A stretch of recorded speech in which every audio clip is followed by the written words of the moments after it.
UP के सिद्धार्थ नगर से WhatsApp पर तलाक देने का मामला सामने आया है।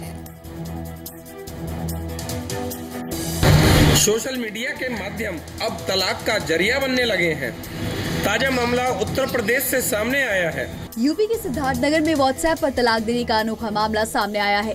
एक पढ़े लिखे पीएचडी किए युवक ने दहेज नहीं मिलने पर पत्नी को बहला फुसलाकर विदेश चला गया और फिर विदेश से उसने पत्नी को व्हाट्सएप के जरिए तलाक भेज दिया।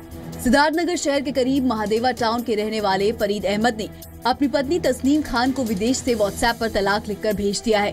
दोनों की शादी 5 साल पहले हुई थी। मायके वालों की माने तो शादी के बाद से ही फरीद के घर वाले दहेज की मांग कर रहे थे। ससुराल वाले तस्नीम को मारने पीटने भी लगे। ससुराल वालों पर तस्नीम के भाइयों को पीटने का भी केस दर्ज है।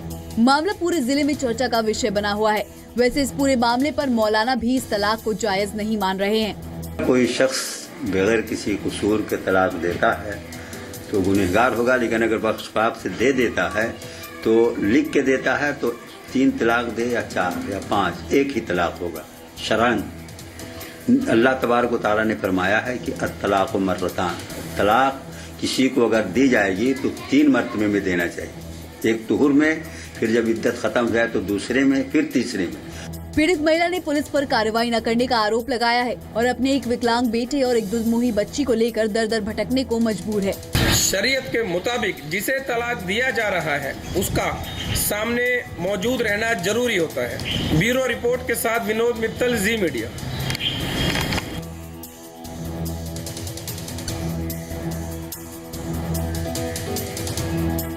टर्की में एक बार फिर से आत्मघाती हमला हुआ है। इस बार ये हमला शादी के एक फंक्शन में हुआ। हमले में 50 से ज्यादा लोग मारे गए।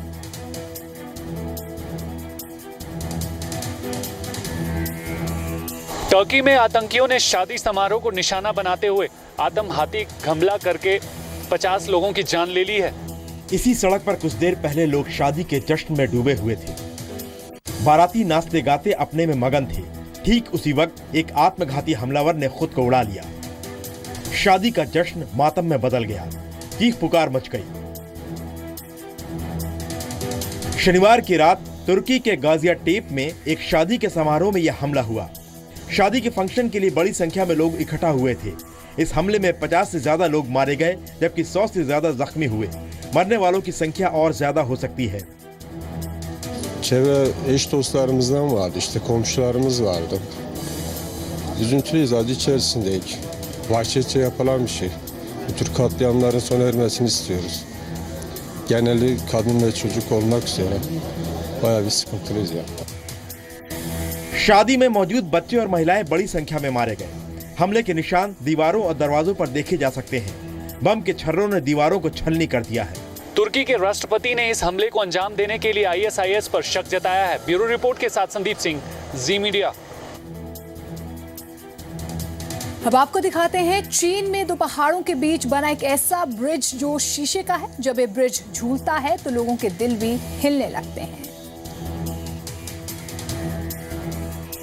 कंस्ट्रक्शन की दुनिया में मशहूर चाइना ने 2 पहाड़ों के बीच शीशे का ब्रिज तैयार करके तकनीक का नया नमूना पेश किया है। चारों तरफ गगनचुंबी पहाड़ियां, नीचे गहरी खाई और इन सब के बीच तारों के सपोर्ट से झूलता शीशे का पुल। कंस्ट्रक्शन की दुनिया में नए नए कारनामों के लिए पहचाने जाने वाले चीन ने एक और कारनामा कर दिखाया है। चीन ने दुनिया का सबसे ऊंचा और लंबा शीशे का पुल तैयार किया है। कंस्ट्रक्शन और डिजाइन के मामले में इस पुल ने अब तक 10 रिकॉर्ड कायम किए हैं। चीन के हुआन प्रांत में बना यह ब्रिज शनिवार को लोगों के लिए खोल दिया गया। चीन के झांगजियाजिये में खुले इस पुल का नाम the grand canyon glass bridge रखा गया है। इस ग्लास की कुल मोटाई करीब 5 सेंटीमीटर है। हमने एक खास तरीके से हर एक पैनल को गोंद से चिपकाया है ताकि पैनल के बीच जगह ना रहे। हर एक ग्लास पैनल की मोटाई करीब 1.5 सेंटीमीटर है। ये देखने में जितना ही अद्भुत है, इस पुल पर चलना उतना ही डरावना है।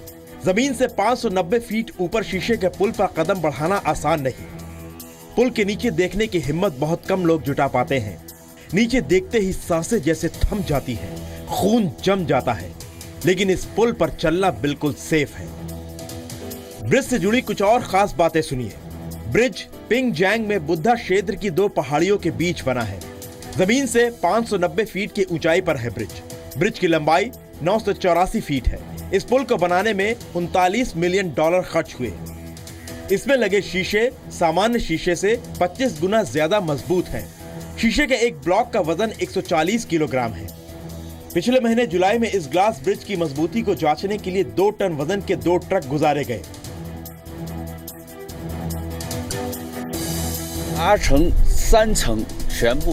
अगर तीनों पैनल के ग्लास भी टूट जाएं तब भी इस हालत में ग्लास गिरेगा नहीं। यहाँ तक कि तीनों पैनल के कांच टूटने पर भी ये कांच 20 लोगों का भार उठा सकता है। चीन में इससे पहले भी कांच के पुल बन चुके हैं, लेकिन इस कांच के पुल को तमाम टेस्ट के बाद ही लोगों के लिए खोला गया है। शीशे का ये पुल 430 मीटर लंबा और 6 मीटर चौड़ा है। इसकी क्षमता एक बार में करीब 800 लोगों का वजन उठाने की है। ब्यूरो रिपोर्ट के साथ रमन खोसला, जी मीडिया। अब खबर आज की मदर इंडिया की। पुणे में बैंक में काम करने वाले एक महिला कर्मचारी की एक तस्वीर सोशल मीडिया पर वायरल हो रही है। ये पूरी खबर देखिए। पुणे में एक बैंक की महिला कर्मचारी ने सोशल मीडिया पर एक तस्वीर पोस्ट कर देश के नेताओं को आईना दिखाने की कोशिश की है। इस फोटो को ध्यान से देखिए। एक बैंक के दफ्तर में एक महिला कर्मचारी काम कर रही है। उसके चेयर के पीछे एक बच्चा जमीन पर लेटा हुआ है। सिर के नीचे तकिया है और बच्चा बोतल से दूध पी रहा है। आप सोच रहे होंगे कि बैंक के दफ्तर में ये बच्चा कौन है और ये जमीन पर क्यों लेटा हुआ है। असल में ये बच्चा इस महिला का बेटा है। इसे तेज बुखार है। दफ्तर में काम बहुत जरूरी था। कई लोन के एप्लीकेशन पेंडिंग थे, इसलिए ये महिला दफ्तर से छुट्टी नहीं ले सकती थी और बीमार बेटा माँ के बगैर किसी और के साथ रह नहीं सकता था। इसलिए ये महिला कर्मचारी अपने बेटे को दफ्तर ले आई, काम भी कर रही है और बीमार बेटे की खिदमत भी। स्वाति ने संसद में सोने वाले मंत्रियों और नेताओं को संदेश देने के लिए तस्वीर पोस्ट की है। ये तस्वीर सोशल मीडिया पर वायरल हो चुकी है। स्वाति के इस पोस्ट के बाद उन नेताओं की आलोचना हो रही है जो संसद में सोते नजर आते हैं। स्वाति ने 16 अगस्त को अपने फेसबुक अकाउंट पर यह तस्वीर पोस्ट की है। ब्यूरो रिपोर्ट के साथ रविंदर सिंह, जी मीडिया। लग्जरी प्राइवेट जेट में सफर करना सिर्फ अमीरों के बस की बात नहीं रही। अब आप भी प्राइवेट जेट में आसानी से सफर कर सकते हैं। सिर्फ फिल्मों में ही क्यों, रियल लाइफ में भी तो जिंदगी कभी मिलेगी नहीं दोबारा। और अगर आपका सपना है अपनी ड्रीम डेस्टिनेशन में एक प्राइवेट जेट को हायर करके फ्लाई करना, तो इस सपने को आजकल जेट एग्रीगेटर्स मुमकिन भी कर रहे हैं और अफोर्डेबल भी। Then why not live it up. Arnab और सचित को जरूरी मीटिंग्स के लिए अक्सर भारत के छोटे शहरों तक ट्रैवल करना पड़ता है। कमर्शियल एयरलाइंस की बजाय ये अक्सर समय की बचत के लिए चार्टर फ्लाइट्स बुक करते हैं। पहला तो एक्सेसिबिलिटी। कई सारे ऐसे एयरपोर्ट्स हैं जहां पे कमर्शियल एयर फ्लाइट्स नहीं जाती। तो अगर 30 से 35 एयरपोर्ट्स ऐसे हैं जहां पे कमर्शियल एयरलाइन जाती है, वहीं पे ऐसा जेट 150 जगह पे जा सकता है इंडिया के अंदर ही। तो अगर आपकी फैक्ट्री है कोल्हापुर, शोलापुर, तो ये प्रेफर्ड चॉइस हो जाती है। कुछ ऐसे ही बिजनेसमैन और कॉर्पोरेट्स को छोड़ने के बाद अगर जेट खाली वापस आ रहा हो, तो आप उसे जेट सेट गो या फिर bookmycharters.com जैसी वेबसाइट्स पर जाकर अपने और अपने दोस्तों के लिए ऐसे प्राइस में बुक कर सकते हैं जो शायद आपकी जेब पर भारी ना पड़े।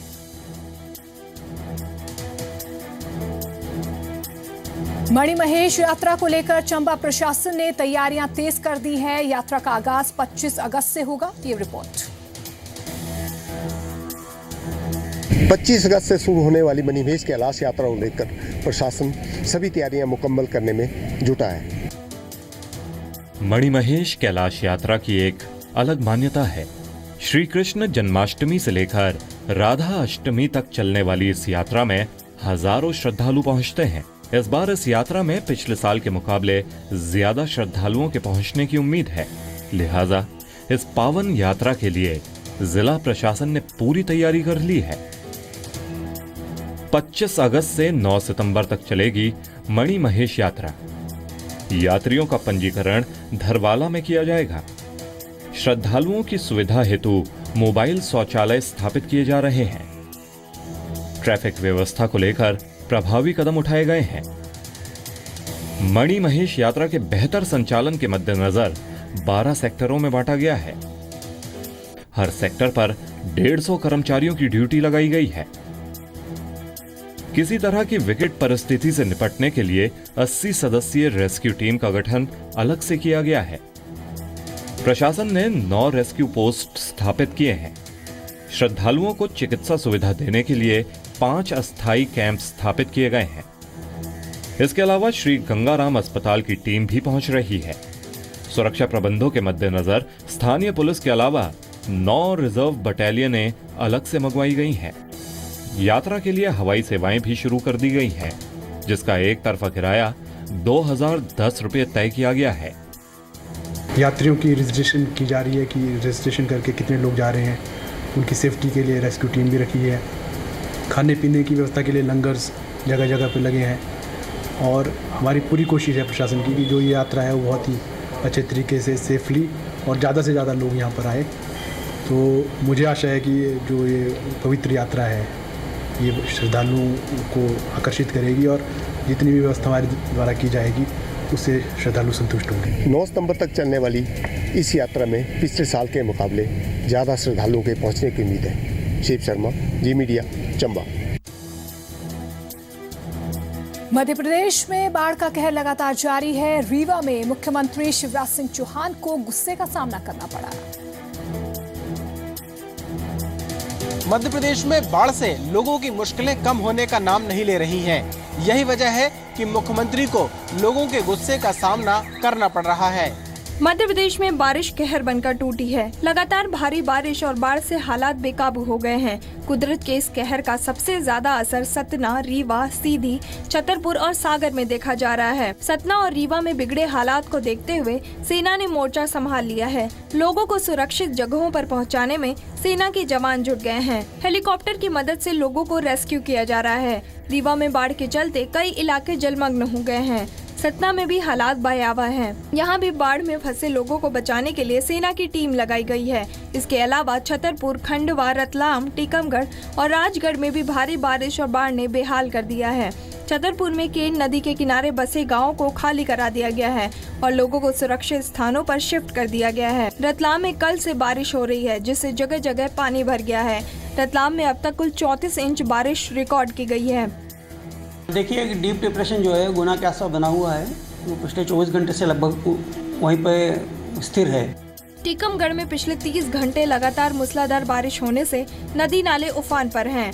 राजगढ़ में कल से बारिश हो रही है, जिसके चलते ब्यावरा में अजनाल नदी उफान पर बह रही है। महाकाल की नगरी उज्जैन में भी बाढ़ से हालात बदतर हैं। हिमाचल प्रदेश में मानसून का कहर लगातार जारी है। भूस्खलन से चंबा के चरौड़ी पंचायत में लोग मुश्किल में आ गए हैं, जहां जमीन धंसने से 3 घर टूट गए। मानसून ने चंबा जिला में लोगों का जीना दुश्वार कर दिया हुआ है। चंबा जिला के चरौड़ी पंचायत में 4 से 5 मकान जो है पूरी तरह से जमींदोज हो चुके हैं। यहाँ जिस जगह में मैं खड़ा हुआ आपको बताना चाहूँगा, एक मकान है जहाँ आप साफ देख सकते हैं कितना लैंडस्लाइड हुआ है और ये मकान जो है पूरी तरह से धंस चुका है। इसके साथ साथ एक यहाँ पे आंगनबाड़ी का भवन है जिसपे भारी लैंडस्लाइड हुआ, वो दब चुका है। और इसके साथ साथ एक और मकान है यहाँ पे जिसमें दरारें पड़ चुकी हैं, वो लोग जो अपना घर छोड़ चुके हैं। इसके साथ साथ एक मकान और है यहाँ पे जहाँ लोगों ने अपना घर छोड़ दिया है और कम से कम 2 से 3 फीट दीवारों पर जो है दरारें पड़ चुकी है। लोग परेशान, लोग चाहते हैं कि सरकार उन्हें कुछ उनकी मदद करे ताकि वो अपना घर दोबारा बना सके। लोग अपना घर छोड़ चुके हैं और दूसरों घरों में रहने को मजबूर हो चुका है। मंजूर मोहम्मद, जी मीडिया, चरौड़ी। लुधियाना में बारिश की दस्तक ने लोगों को गर्मी से राहत दी, वहीं सड़कें तालाब में तब्दील हो गईं। लुधियाना में जरा सी बारिश ने सीवरेज सिस्टम की पोल खोलकर नगर निगम और सरकार के दावों को हवाई साबित कर दिया। बारिश के पानी में डूबी सड़कों का ये हाल लुधियाना का है, जहां जरा सी बारिश ने सरकार और नगर निगम के दावों की पोल खोलकर रख दी है।